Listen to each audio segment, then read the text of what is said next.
welcome to Dmitry Staffing Show 18.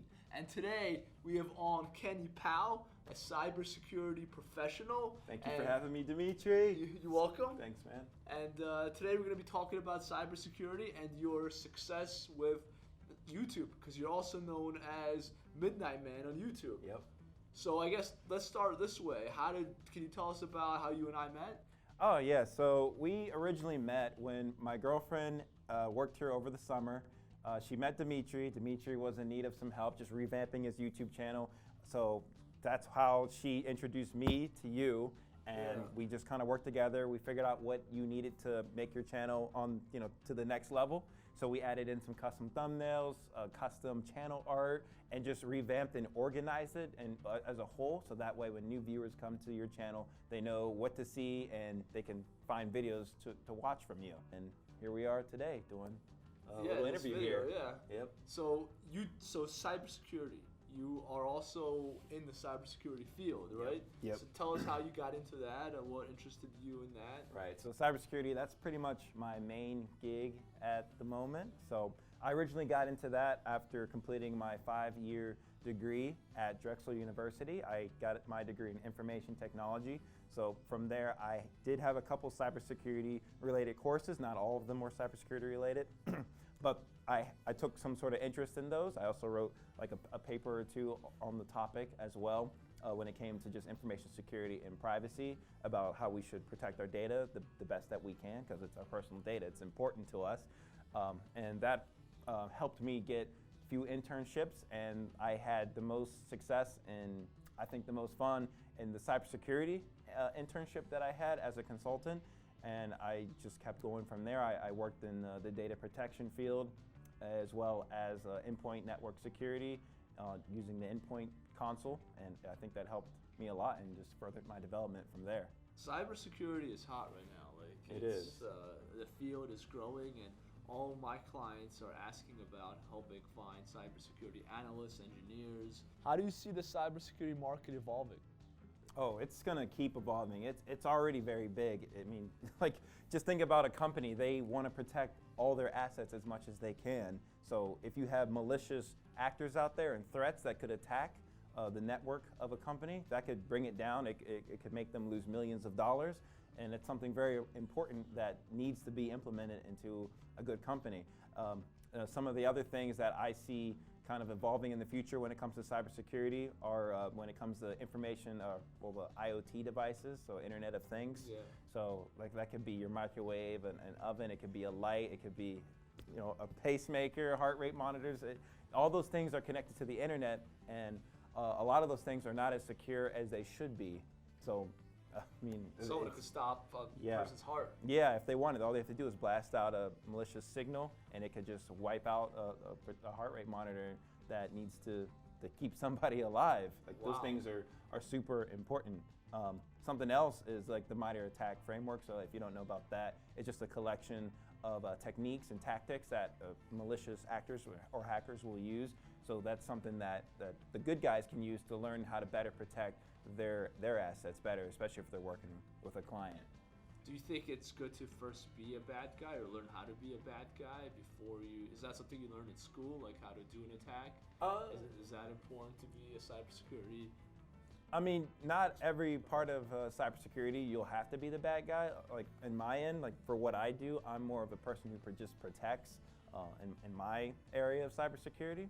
But for people who want to, let's say, do penetration testing, then yeah, you kind of have to learn how to be a bad guy so that you know what the bad guys are going to do, so you can test out for yourself in your own networks or your clients' networks.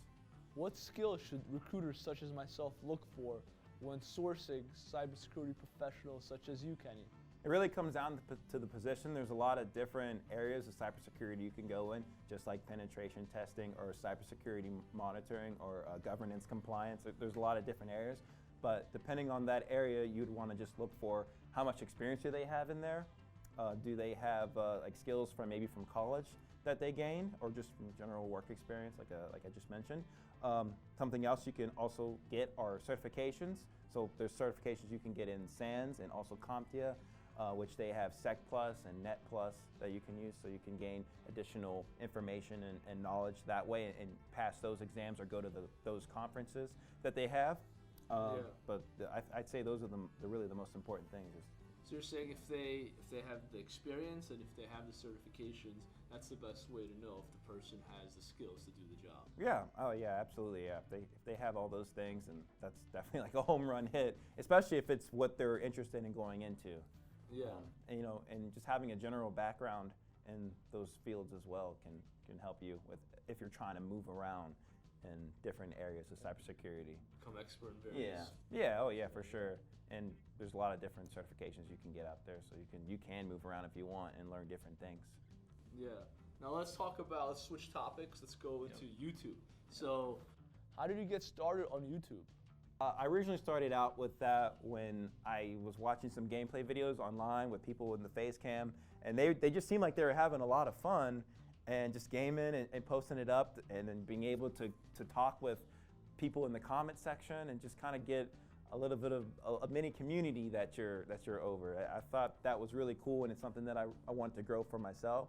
So that's why I bought a capture card, and I got a laptop soon after that, and I was able to start making my own gameplay videos and posting them up online, and it was a lot of fun. I gained not too much traction in the beginning, but I ended up making a tutorial on that capture card that I got using the PlayStation 3, how to record gameplay, and there weren't too many videos out there that showed how to do it well. So what ended up happening was I made a decent one, and a lot of people started watching it. It helped a lot of people out that wanted to make gameplay videos for themselves on their own YouTube channel, and people just stuck around, subscribed, and I kept growing from there. And I've done similar videos around the same topic with newer pieces of technology that's come out recently to just keep growing my channel. And how many videos have you done so far?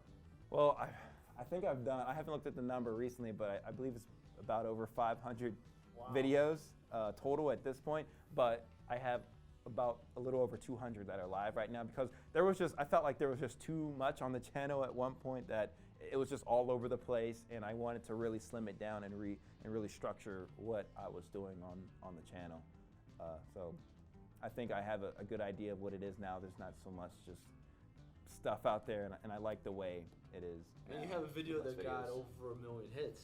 Yeah, I did the Rubik's Cube video. That did really well, and one video is kind of on its way to 1 million views right now, where I just show you how to record gameplay off of the PlayStation 4 without a capture card at all, and that's done pretty well, like over 800,000 views at this point. So it's pushing up to 1 million. I'm hopeful it'll get to 1 million, but it'll. I think you will. The way you're going, I think you will, because you have like over 500 videos. You obviously know what you're doing. Yeah, I've done a lot of experience with it, and I felt like I've put a lot of work into it so far, and I'm going to keep putting a lot of work into it. And I think the important thing about it is that I enjoy doing it. It's not like I do it just to do it. It's not like a big like a job for me. It's a hobby and a passion. Yeah, and that's what makes it so much better. Like some days I might not feel like editing, but when I get into editing, I get into making the video, then I can't stop for some reason. I'm like, okay, I'm good. Like I'm into it now, but I just got to get over that slight lazy hump, and I'm pretty much home free. And it's been like that for a while. You know, even when I really couldn't make videos my freshman year of college because I lived in a dormitory, I had pre-made like 20 videos or so, just so I could last up until I went back home so I could make more videos. Because a lot of them were gameplay related, and I just didn't bring my console with me to college for the first year, because I really wanted to focus on doing as well as I could. So I had pre-made a ton of videos that I had edited throughout my freshman year. It's like me in recruiting. Like it's hard to get started searching for people. Once I get started, like I'm zoning in, I could go for hours. Yeah, exactly. It's a weird thing, weird feeling. Yeah, it's hard to get in. Like once you start the day, it's like, oh, I have to start. But once you start, like you're in. You're in. You can keep going for hours. Yeah, exactly. Yeah. So how do you see your YouTube channel evolving? I think it's gonna evolve. It's already evolved. I've added in live streams to it. I didn't used to do that in the future or in the past, but now I'm adding it in more and more so I can improve engagement with my channel, so I can actually talk to my subscribers instead of them just going to one of my videos and leaving a comment. Now I can really interact with them one-on-one live, and I think that's really helped benefit my channel. Something else I plan on doing is whenever the new consoles come out, I plan on going as hard as I can with different types of videos and tutorials around those consoles and new games that come out. Because that's really what projected my channel in the first place, was with the PlayStation 3, PlayStation 4, and also tutorials with other gaming consoles and game-related things. So I'm going to do that, as well as integrate live streams continually into my channel. Especially that'll be next year, but that's how I see it evolving. Right now, I have a plan in place just to kind of keep consistent until then, because I know not all the videos I do right now will necessarily get as much traction as what I look to do in the future. Because relevancy is important, so if you're doing relevant type content videos, it'll help you grow even more. Thanks, Kenny, for coming. I appreciate you coming. No problem. And, thank you. Explaining about what you do in cybersecurity, as well as the YouTube channel. And guys, don't forget to subscribe to Dmitry Staffik Show, and please do subscribe to the Midnight Man. There'll be a link in the description. And thanks for watching.